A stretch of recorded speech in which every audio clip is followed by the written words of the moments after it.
में जहाँ प्यार है, धरती में स्वर्ग का उद्गार है। धरती में जहाँ प्यार है, धरती स्वर्ग है, दुख का जहाँ अंत है, हरदम रहता वहाँ बसंत है। स्वर्ग है, दुख का जहाँ अंत है, हरदम रहता वहाँ बसंत है। इस धरती बगिया पहाड़ है, धरती में स्वर्ग का उद्गार है। धरती में जहाँ प्यार है, धरती में स्वर्ग का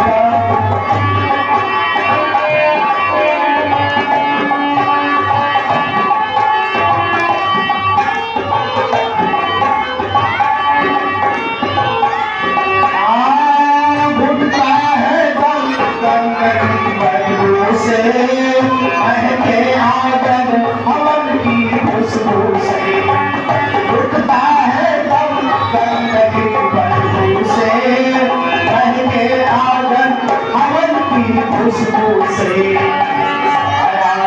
स्वस्थ परिवार है, धरती पे स्वर्ग का उद्गार है। धरती में जहाँ प्यार है, धरती पे स्वर्ग का उद्गार है। धरती में जहाँ प्यार है, धरती में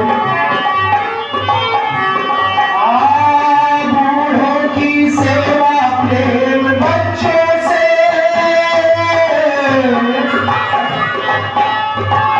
बूढ़ों की सेवा प्रेम बच्चों से।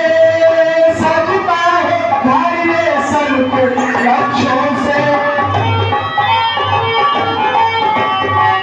बूढ़ों की सेवा प्रेम बच्चों से। सजता हो घर में सबके लक्ष्यों से। आई अतिथि का सत्कार है, धरती पे स्वर्ग का उद्गार है।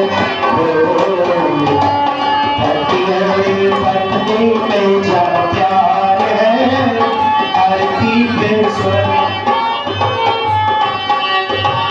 जीवन का लक्ष्य जहाँ भलाई है। क्या मैं सुना, क्या सुना रहा हूँ, सही सुना रहा हूँ? अच्छा जैसे वो ऐसा सुना, बोलिए जी भगवान। जीवन का लक्ष्य जहाँ भलाई है, आती ना बात की कमाई। कैसी कमाई आनी चाहिए हमारे परिवार में? जीवन का लक्ष्य जहाँ, हमारे जीवन का लक्ष्य क्या? जीवन का लक्ष्य जहाँ भलाई है, आती ना पाप की। कैसी कमाई आनी चाहिए? पुण्य की कमाई। कैसी? धर्म की कमाई आनी चाहिए। और आती कैसे है?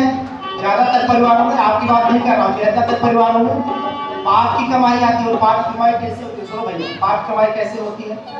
ऐसे एक बार की बात है, एक नौजवान हमारे पंडित जी की तरफ से घोड़ा चुरा करके लाए, नहीं उसकी शादी हुई। आपका विवाह हो गया तो आपको पता है। कहते हैं उनका भी विवाह हुआ था। जो आप सभी लोग कहते हैं हमको नहीं पता है, दूसरी बार पिछली बार हम देखे पंडित जी को, इस बार देख रहे आपको ज्यादा पता नहीं है, पता है विवाह। कहते हैं विवाह हो गया था। अब नौजवान कहीं से उसकी चोरी करने की आदत थी, और जो आदत लग जाती वो जल्दी छोड़ती। तो कई लोगों में झूठ बोलने की आदत हो जाती है, झूठ बोलते रहते, बार बार में झूठ बोलते रहते। एक पकड़ने वाला सुन लीजिए, इसको एक छोड़ रहे सुना। अब वो बार बार झूठ बोलता आज मुझे झूठ बोलता। पत्नी पड़ी तो कहा भाई देखो ऐसा है, महाराज यार पत्नी झूठ बोलते रहते, इसको सुधार लीजिए। अरे अब तो झूठ मत बोलिए, अब तक बोले। कहा तेरी मैं जी चाहता हूँ कि झूठ न बोलूं, लेकिन मुझसे रहा ही नहीं जाता जब तक न बोलूं। क्या और मुझे पता भी नहीं चलता। पत्नी ने बहुत कोशिश किया, महाराज जी झूठ मत बोलो, लेकिन इसलिए नहीं छोड़ पाते थे, बोलते बोलते बोलते बोलते ही रहे। पत्नी के बहन का विवाह पड़ गया 1.5-2 साल बाद, तो एक दिन कहने लग गई, कहा देखो ऐसा है श्रीमान जी, हम जाएंगे, बहन का विवाह है और लगभग 5-6 दिन पहले जाएंगे। तो इसने कहा कि देखिए ऐसा है, जो 5-6 दिन पहले, इसने कहा देखिए ऐसा है कि आप 5-6 दिन पहले जाओ, कोई दिक्कत नहीं, लेकिन मैं भी आपके साथ चलूँ। कहा नहीं महाराज, देखो आप पहली बार तो चल रहे हो, और अगर वहाँ भी झूठ बोलोगे तो सब लोग यही कहेंगे देखो इसका पति तो बहुत झूठ बोलता है और बार बार झूठ बोलता। कहा देवी सच बता रहा हूँ, वचन दे रहा हूँ, मैं झूठ नहीं बोलता। कहा नहीं, ऐसे आप कई बार कहेंगे, बार बार यही तो कहते देवी आप झूठ बोलते। कहा देवी नहीं, मैं झूठ नहीं बोलूँगी। कहा अच्छा ठीक है, लेकिन अगर बोलना आप प्रारंभ कर तो पता नहीं चलेगा क्या किया जाए। कहा बात तो सही, कई बार बोल भी चुका हूँ वचन देकर। कहा देखो ऐसा है, हमारी 2 साल, पत्नी ने कहा 2 साल, पहली बात तो यह है मैं 1 हफ्ता पहले जाऊंगी और आज जब 2 दिन रह जाए तब आइए। कहा चलो ठीक, मैं 2 दिन रह जाए तब आऊँ। कहा लेकिन पहली शर्त है आप 2 दिन जब विवाह रह जाए तब आइए, और दूसरी शर्त है जब आप झूठ बोलना प्रारंभ कर दोगे आपको पता नहीं चलेगा तो मैं आपको बताऊंगी। कहा कैसे बताऊँ? कहा मैं फांसूं, मैं फांसना, मैं फांसूं। कहा ये हुआ अच्छा है, जब मैं झूठ बोलूँगा तो फांसना और मैं सावधान रहूँ। कहा ठीक। आप पत्नी पहुंच गई, विवाह का जब तारीख आई, दिन आया, पत्नी पहुंच गई 1 हफ्ता पहले। अब 4 दिन बाद श्रीमान जी भी पहुंच गए, तो सासू माँ ने ला करके इनको मिठाई उठाई खिलाना जब शुरू किया, सासू माँ बैठ गई, कहने लग गई बेटा ये देखो ये तो पहले से नहीं आई थी और आपको बहुत काम करना पड़ा। कहा माता जी हमको कोई काम नहीं करना पड़ा, हम सब काम